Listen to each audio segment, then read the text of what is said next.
Welcome to Echoes of the Unknown, the podcast where we explore some of the world's most fascinating unsolved mysteries. I'm Jack Montgomery, and today we're traveling to Liverpool, England in 1931, where a quiet insurance agent named William Wallace returned home to find his wife brutally murdered. At the very hour the killing likely took place, he was out searching for an address that did not exist. Did he commit the perfect murder, or was he a scapegoat for someone else? This strange case is widely regarded as one of Britain's most famous unsolved murders. William Wallace was 52 years old in January 1931, and he was widely characterized as a somewhat frail man in modest health. He worked for the Prudential Assurance Company in Liverpool, where he was a collections agent responsible for collecting weekly insurance premiums door to door. He lived with his wife Julia at 29 Wolverton Street in the Anfield district, where their life followed a steady and predictable routine. Wallace was known to be methodical, reserved, and highly intelligent, with interests that included chess, chemistry, and botany.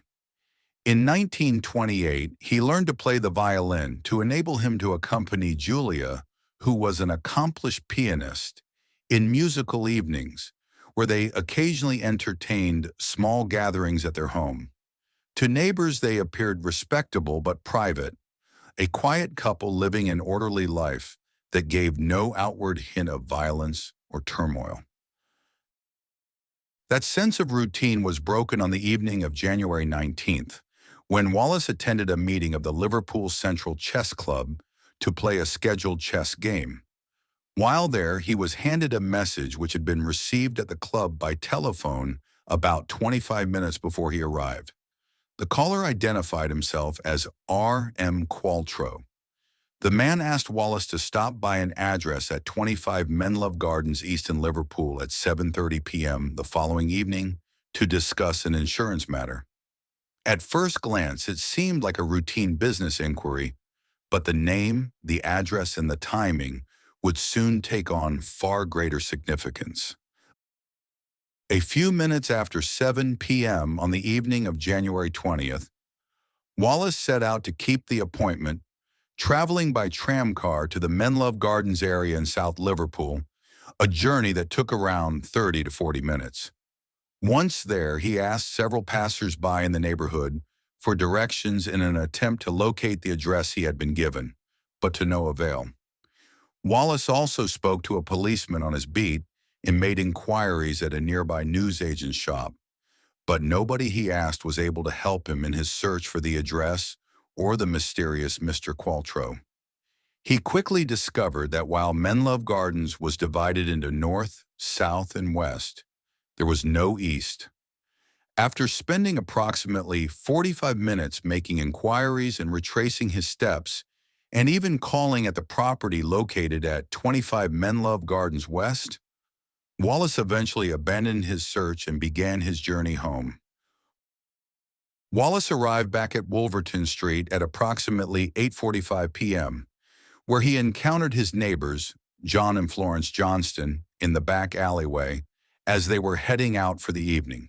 He complained that he was unable to gain entry to his home at either the front or the back, claiming that the doors wouldn't open. While they watched, Wallace tried the back door again, which now opened. He went inside, where he was horrified to discover the body of his wife, Julia, lying in the sitting room. She had been brutally beaten to death. The scene presented immediate and troubling questions. There were signs of a violent attack, yet no evidence of forced entry, no clear indication of robbery, and no weapon recovered. The circumstances suggested that whoever committed the crime may have been admitted into the house willingly or had some other means of access. Police quickly focused their attention on Wallace himself, largely because of the unusual circumstances surrounding the phone call. Investigators determined that the call to the chess club had been made from a public telephone box located only a short distance from Wallace's home. From this, the prosecution would later argue that Wallace had invented the identity of R.M. Qualtrough, created a false appointment, and deliberately sent himself on a futile journey to establish a false alibi at the time of the murder. The theory was striking in its simplicity, suggesting not just guilt, but careful premeditation. Despite the apparent logic of that theory, significant problems remained. The brutality of the attack suggested that the killer would likely have been heavily stained with blood, yet no blood was found on Wallace's clothing when it was examined. The murder weapon was never discovered, no clear motive was firmly established, and questions about the timeline persisted. There is one moment in this case that everything seems to hinge on.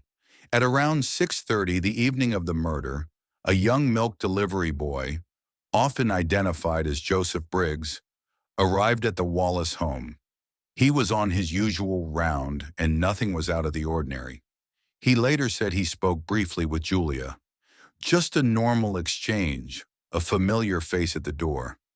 If that was accurate, it would have left Wallace with very limited time to commit the murder shortly afterward, clean himself up, and then leave in an unhurried and publicly visible manner to begin his journey across the city.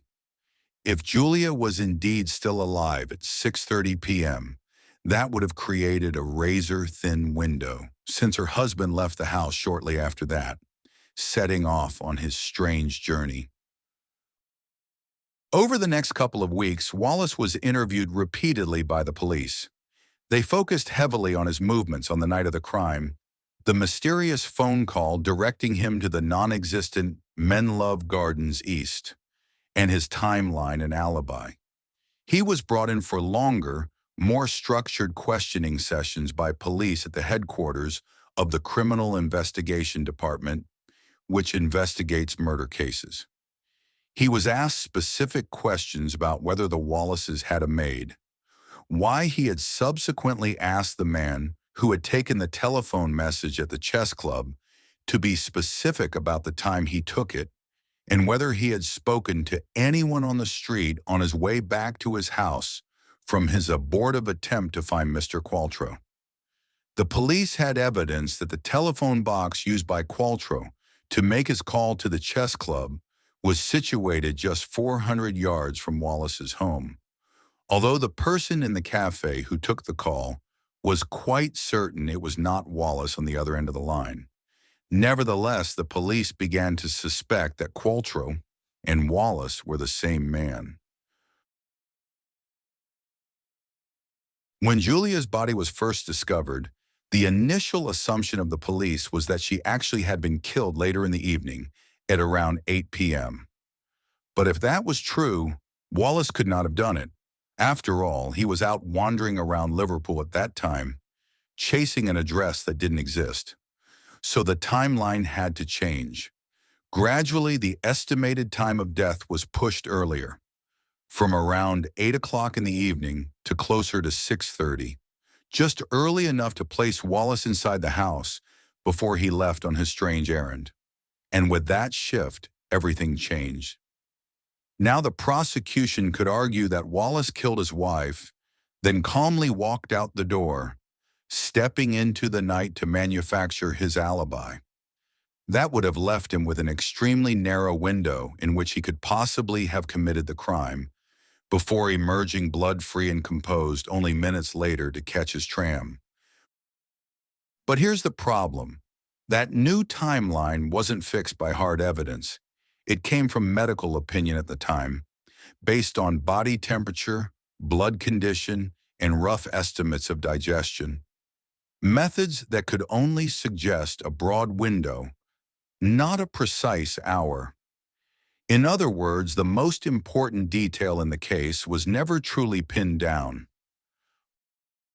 Once the time of death moved earlier, the entire case snapped into place, perhaps too neatly, because now every piece of the prosecution's theory depended on that revised window being correct. Not just possible, but accurate. Although there was no witness placing Julia alive after Wallace left, there was also no witness placing her dead beforehand. There was only silence. And into that silence, the prosecution inserted a theory that the murder happened just before Wallace stepped out the door, that he carried it out quickly and efficiently, leaving no trace behind, that he then walked away on schedule, arriving exactly when he needed to be seen. A perfect sequence, but one built on an uncertain foundation. Because if the time of death drifted even slightly later, the entire structure would collapse.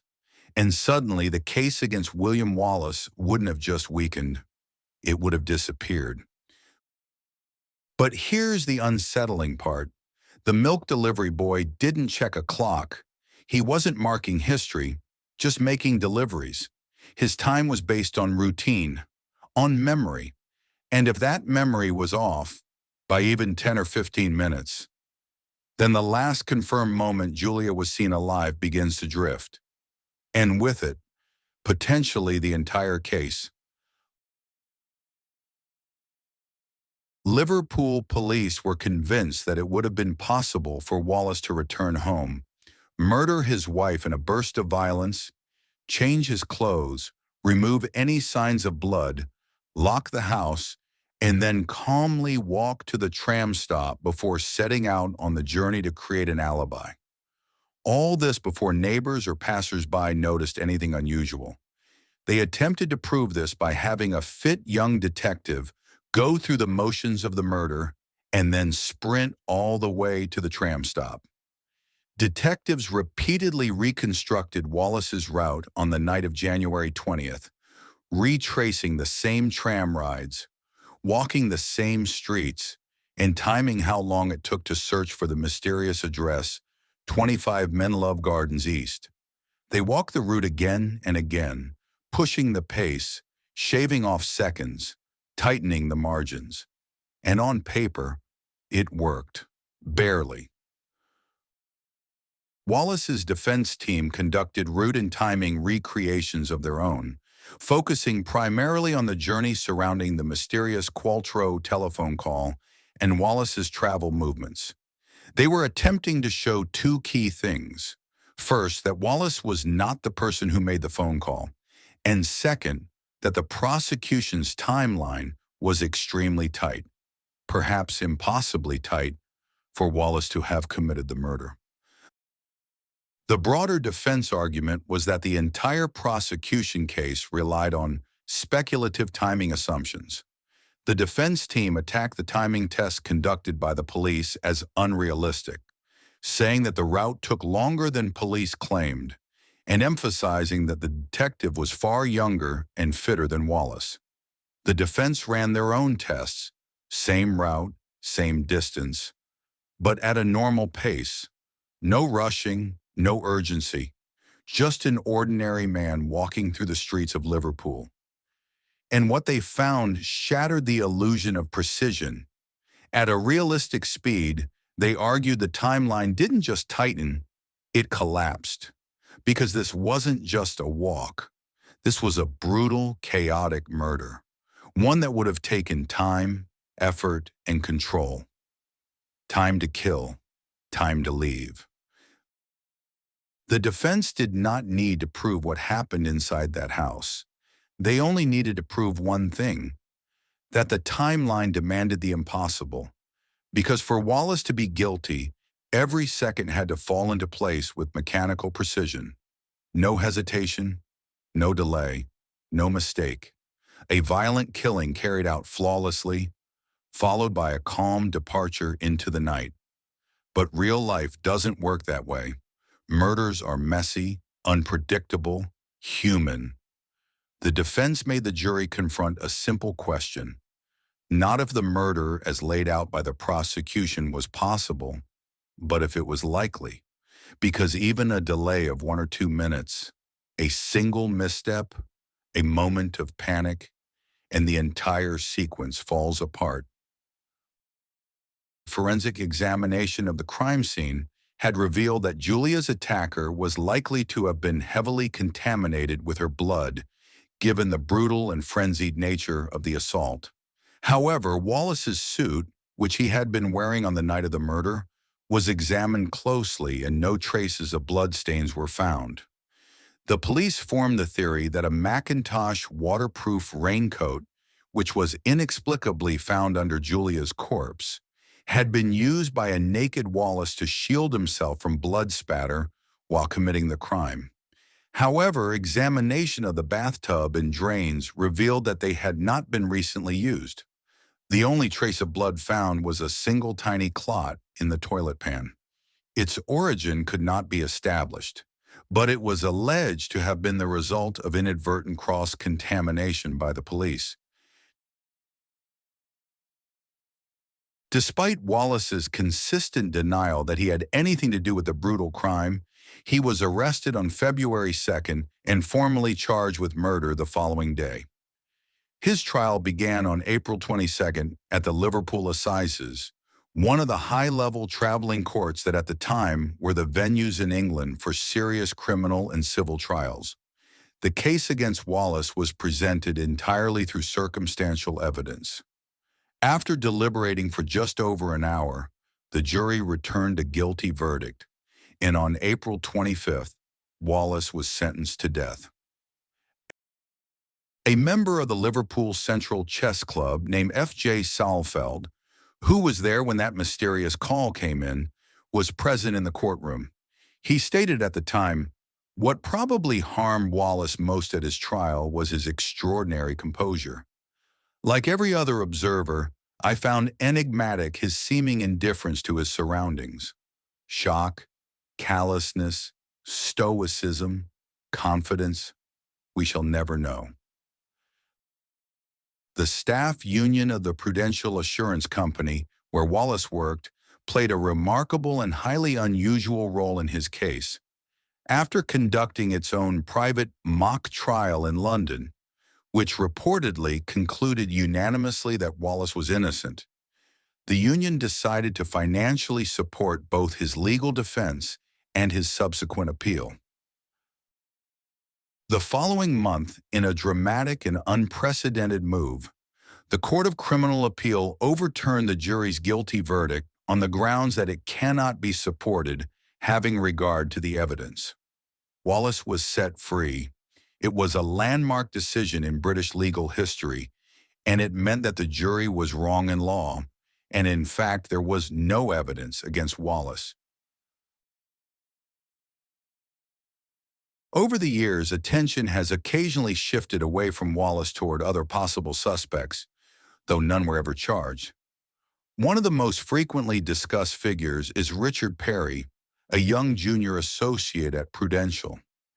He had a reputation for petty criminal behavior, including theft, and some later writers suggested he may have had both the temperament and the local knowledge to carry out the crime.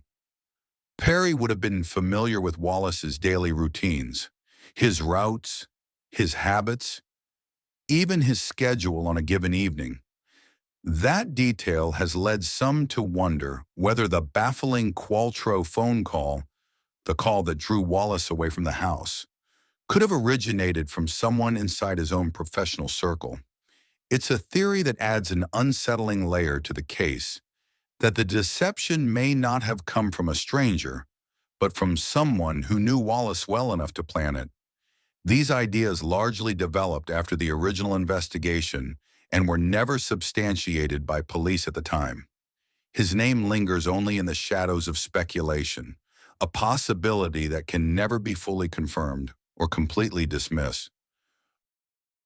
Other possibilities are even more uncertain. Some have speculated that the caller identifying himself as R.M. Qualtrough may have been a real person with a grievance against Wallace, or someone attempting a robbery that escalated into violence. There have also been suggestions that Julia may have opened the door to someone she recognized, which could help explain the absence of forced entry. Yet no credible evidence ever emerged to confirm the identity of such a visitor, and in the absence of physical evidence, eyewitness certainty, or a clear motive, these alternative theories remain intriguing but unproven. After his successful appeal, Wallace returned to his job in insurance. But public opinion in the areas where he lived and worked was strongly of the view that he had been guilty and had got away with it. Many of Wallace's previous customers shunned him, and he was subjected to hate mail and physical threats. He had to take a clerical job at his employer's head office. At the same time, he moved to a bungalow in Bromborough, Wirral. His private diaries speak of his anguish at the loss of his wife and whether they would be reunited in the afterlife. He also wrote about his growing belief in the guilt of a former colleague, and even the fear that he might be murdered by the same person. Testimony from a colleague, voiced decades later in 1981, indicated that Wallace had declined an operation which might have prolonged his life. On February 26, 1933, less than 2 years after the appeal, and still employed by Prudential, Wallace died at the age of 54 from uremia and pyelonephritis at Clatterbridge Hospital. He was buried in Anfield Cemetery next to his wife. Nearly a century later, the murder of Julia Wallace remains one of the most perplexing cases in British criminal history, a puzzle built from timing, coincidence, and unanswered questions. If William Wallace was guilty, then the crime required a level of precision and control that still seems difficult to reconcile with the known evidence. If he was innocent, then someone else managed to orchestrate a sequence of events so unusual that it continues to defy explanation. At the center of it all is that impossible address, 25 Menlove Gardens East, a detail that transforms the case from a tragedy into something far more unsettling, a mystery that feels as though it should be solvable and yet always remains just out of reach. Thank you for listening to today's episode of Echoes of the Unknown. If you found this story compelling, please don't forget to subscribe, leave a review, and share with fellow mystery lovers. Until next time, stay safe, stay curious, and remember, sometimes the greatest mysteries are hidden behind the most ordinary doors.